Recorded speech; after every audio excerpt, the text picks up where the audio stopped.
desu perai di mata kananku. Pada suatu hari seorang pemuda bernama Bram Lewin bertanya kepada kakek peramal. Aku penasaran kapan aku akan mati. Lalu si kakek menjawab, anak, mata kanan kau menunjukkan tanda yang menjanjikan. Dalam 3 hari hidup kau akan benar-benar berbeda. Apa yang membuatmu berpikir kau akan mati? Bram Lewin pun sedikit bercerita kalau mata aslinya tertusuk 3 tahun lalu saat menyelamatkan seorang gadis.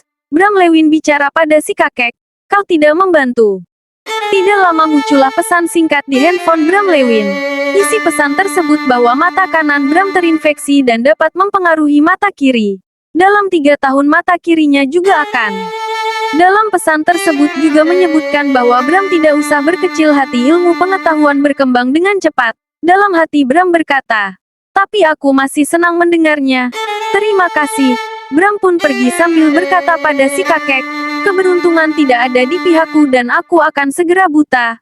Aku berharap itu akan membunuhku. Tidak lama kemudian Bram merasakan kesakitan pada mata kanannya. Bram pun bersandar di kursi jalan dan berkata, apa aku akan kehilangan mata kiriku sekarang? Tiba-tiba, muncul pesan.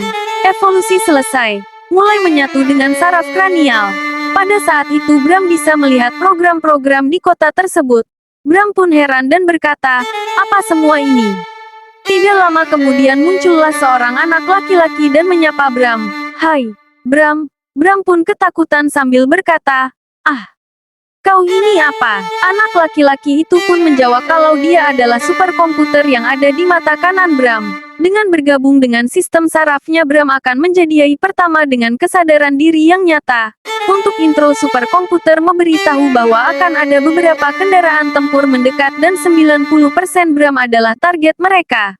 Superkomputer menuju wanita yang akan terluka. Dengan cepat Bram pun melesat menyelamatkan wanita tersebut dengan menangkap pulpen yang hampir menusuk wanita tersebut.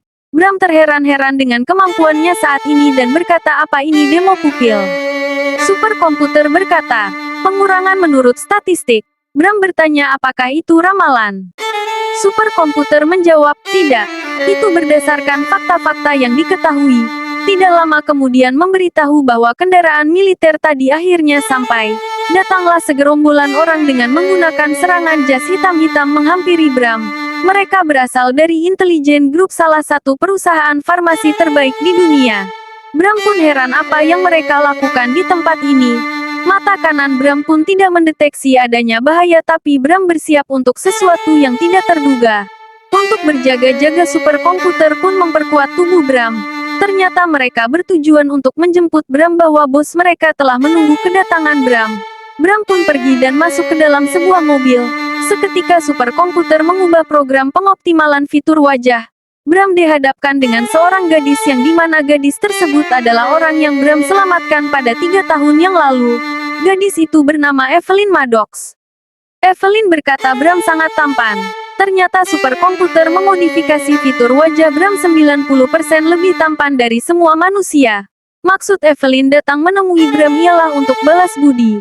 Kemudian Bram mengaktifkan pemindai mata untuk melihat status Evelyn. Bram pun bertanya, jadi, bagaimana akan membalas budiku? Evelyn menjawab, jangan berpikir berlebihan, aku akan memberikan sesuatu yang kau inginkan seperti uang. Kemudian ayah Evelyn menelpon dan berkata, apakah kau sudah menemukannya? Evelyn menjawab, iya nih, serahkan dia padaku. Ayah Evelyn pun berkata, tidak, bawa dia padaku. Lalu Evelyn berkata kepada Bram bahwa ada seseorang yang ingin bertemu Bram. Bram pun bertanya, siapa? Ayahku, Evelyn menjawab. Bram pun menjawab, dengan senang hati.